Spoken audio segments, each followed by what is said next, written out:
ಒಂದು ಊರು. ಆ ಊರಿನ ಹೆಸರು ಮಲ್ಲಿಗೆಹಳ್ಳಿ. ಅಲ್ಲಿ ಕೋಳಿಯ ಮರಿಗಳು ವಾಸವಾಗಿದ್ದವು. ಅಲ್ಲಿ ತೋಟ ಇದ್ದವು. ಅಲ್ಲಿ ಗುಬ್ಬಚ್ಚಿ ಮತ್ತು ಪಾರಿವಾಳಗಳು ವಾಸವಾಗಿದ್ದವು. ಒಂದು ದಿವಸ ಕೋಳಿ ಮರಿಗೆ ರಾಗಿಯ ಕಾಳು ಸಿಕ್ಕಿತು. ಕೋಳಿ ನೆನಪಿಸ್ಕೊತು, ಗದ್ದೆಲಿ ಇದನ್ನ ನೆಟ್ಟಿದ್ರೆ ಬೇಗ ಬೆಳ್ಕೋತವೆ. ಕೋಳಿ ಗುಬ್ಬಚ್ಚಿಯ ಸಹಾಯ ಕೇಳಿತು. ಗುಬ್ಬಚ್ಚಿ, ನನಗೆ ನಿನ್ನ ಸಹಾಯ ಬೇಕು ರಾಗಿಯ ನೆಟ್ಟಕ್ಕೆ. ಇಲ್ಲಪ್ಪ, ನನ್ನಿಂದ ಆಗಲ್ಬೇಕ, ನೀನೇ ಮಾಡ್ಕೋ. ಕೋಳಿ ಪಾರಿವಾಳೆಯ ಸಹಾಯ ಕೇಳಿತು. ಪಾರಿವಾಳ, ನನಗೆ ನಿನ್ನ ಸಹಾಯ ಬೇಕು. ಏನು? ರಾಗಿಯ ಬಿತ್ತಕ್ಕೆ. ಇಲ್ಲಪ್ಪ, ನನ್ನಿಂದ ಆಗಲೇಬೇಕ, ನೀನೇ ಮಾಡ್ಕೋ.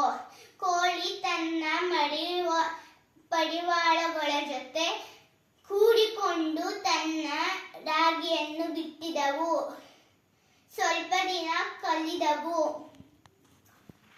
ರಾಗಿಯ ಪೈರುಗಳಲ್ಲಿ ತೆನೆ ಬೆಳೆದಿದ್ದವು. ಕುಯ್ಯಕ್ಕೆ ಕೋಳಿ ಗುಬ್ಬಚ್ಚಿಯ ಸಹಾಯ ಕೇಳಿತು. ಗುಬ್ಬಚ್ಚಿ, ನನಗೆ ನಿನ್ನ ಸಹಾಯ ಬೇಕು ತೆನೆ ಕುಯ್ಯಕ್ಕೆ. ಇಲ್ಲಪ್ಪ, ನನ್ನಿಂದ ಆಗಲೇಬೇಕ, ನೀನೇ ಮಾಡ್ಕೋ. ಪಾರಿವಾಳ, ರಾಗಿ ನೆಟ್ಟಿದವು. ಪೈರಲ್ಲಿ ತೆನೆ ಬೆಳ್ಕೊಂಡಿದ್ದಾವೆ. ನನಗೆ ನಿನ್ನ ಸಹಾಯ ಬೇಕು ಕುಯ್ಯಕ್ಕೆ. ಇಲ್ಲಪ್ಪ, ನನ್ನಿಂದ ಆಗಲೇಬೇಕ, ನೀನೇ ಮಾಡ್ಕೋ.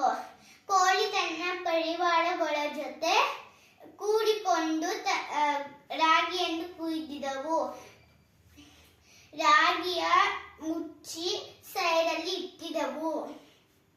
ಒಂದು ದಿವಸ ಕೋಳಿ ಮತ್ತು ಪಾರಿವಾಳಗಳಿಗೆ ಹೊಟ್ಟೆ ಹಸಿವಾಯಿತು.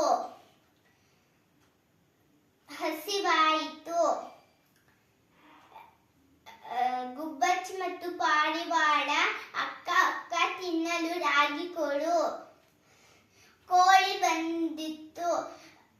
ನೀವು ರಾಗಿಯ ಬಿತ್ತಲು ಮತ್ತೆ ಕುಯ್ಯಲು ಯಾಕೆ ಬೆಳೆಯಲಿಲ್ಲ? ನಾವ್ಯಾಕೆ ನಿಮಗೆ ರಾಗಿಯನ್ನು ಕೊಡಲು? ಆವಾಗ ಗುಬ್ಬಚ್ಚಿ ಮತ್ತೆ ಪಾರಿವಾಳಗಳಿಗೆ ತಮ್ಮ ತಪ್ಪು ತಿಳಿಯಿತು. ಅವು ತಲೆ ತಗ್ಗಿ ನಿಂತಿದವು.